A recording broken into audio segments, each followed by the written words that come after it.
Véronique Malialin, directrice de la communication de la compagnie Air Caraïbes. Aujourd'hui, j'ai un grand plaisir de vous parler de l'actualité de la compagnie Air Caraïbes, une actualité qui va se diviser en quatre grands temps forts que nous avons eus sous le mois d'octobre.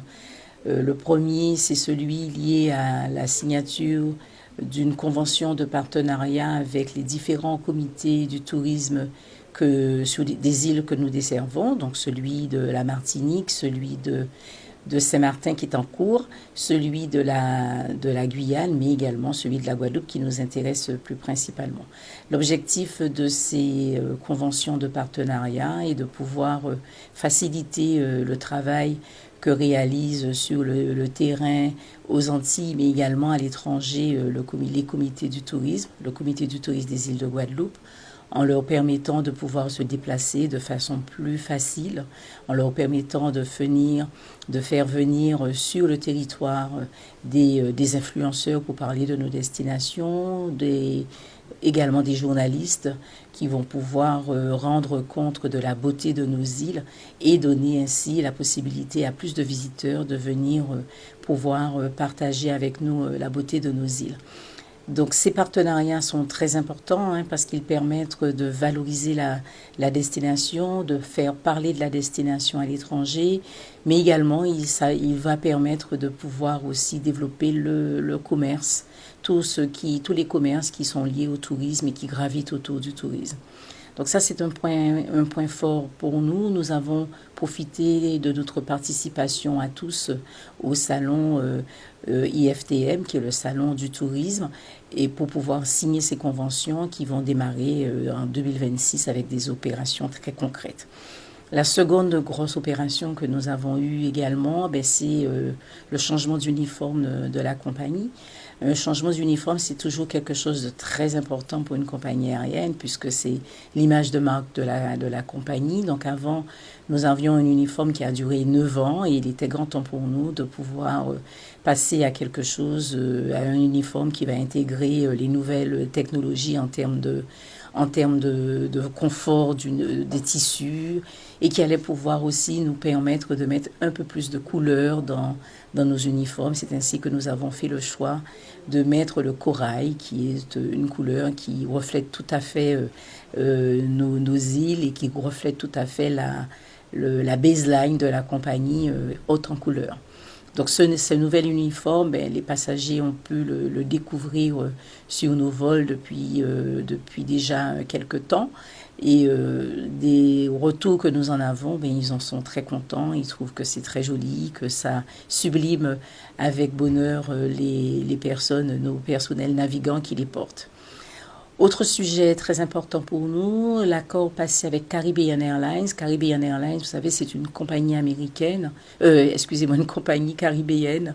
Et grâce à cette compagnie, nous allons pouvoir développer la région Caraïbes, puisque souvent, je sais que les passagers attendent d'avoir des vols directs pour la Caraïbe, mais il faut comprendre que c'est pas évident, puisque ce sont des petits territoires et que nous n'avons pas nécessairement les flux nécessaires pour permettre que ces vols soient tout de suite, qu'elles soient tout de suite profitables. Donc la solution intermédiaire que nous avons trouvée, en tout cas que nous privilégions nous à Air Caraïbes, c'est de permettre que nous puissions passer par des accords avec des entreprises qui, elles, existent aussi et sont des leaders de leur marché, et de pouvoir mettre en place des accords pour que les passagers puissent voyager dans les conditions les plus optimisées possibles. C'est ce que nous allons faire avec Caribbean Airlines, et ainsi on va ouvrir des destinations telles que Barbade, à Sainte-Lucie, Trinidad, et après bien d'autres destinations devaient venir rejoindre ce panel déjà très important.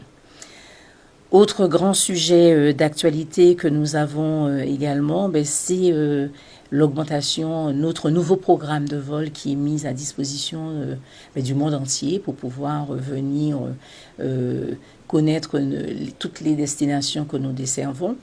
Donc, grâce à ce programme, c'est plus de 21 vols qui seront mis à destination des Antillais, mais également des visiteurs pour pouvoir venir connaître nos îles sur les différents territoires que sont la Guadeloupe, la Martinique, la Guyane, Saint-Domingue. Et dans Saint-Domingue, nous avons plusieurs destinations puisque nous ouvrons justement à la fin du mois au mois de décembre, le 15 décembre plus précisément, nous ouvrons une nouvelle destination qui est la Samana.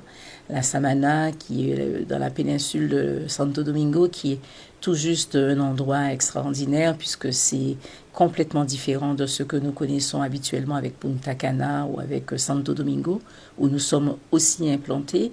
Mais c'est une destination qui permet un tourisme vert, un tourisme complètement différent, qui ressemble peut-être un peu à ce qu'on peut retrouver chez nous. Donc, pas de gros dépaysement pour les Antilles-Guyanais. Donc, c'est une destination qui sera disponible 2 fois par semaine au départ de Paris-Orly, via donc la Samana, et un retour via Santo Domingo. Nous ouvrons également le 12 décembre, cette fois-ci, une destination directe au départ de Paris via Saint-Martin-Juliana. Donc ça, c'était une demande qui nous avait été adressée par les autorités de Saint-Martin pour permettre également un tourisme nouveau, un tourisme français sur la partie hollandaise. Nous sommes déjà sur la partie française depuis très longtemps avec nos ATR et notre réseau régional. Mais cette fois-ci, nous aurons cette ligne directe qui permettra de pouvoir également utiliser le réseau régional quand il n'y aura pas de vol direct sur Orly. Voilà en gros l'actualité d'Air Caraïbes. On vous invite à venir sur notre site internet www.aircaraibes.com pour pouvoir faire vos réservations d'ores et déjà, mais également pour continuer à connaître l'activité de cette compagnie très dynamique. Merci à tous.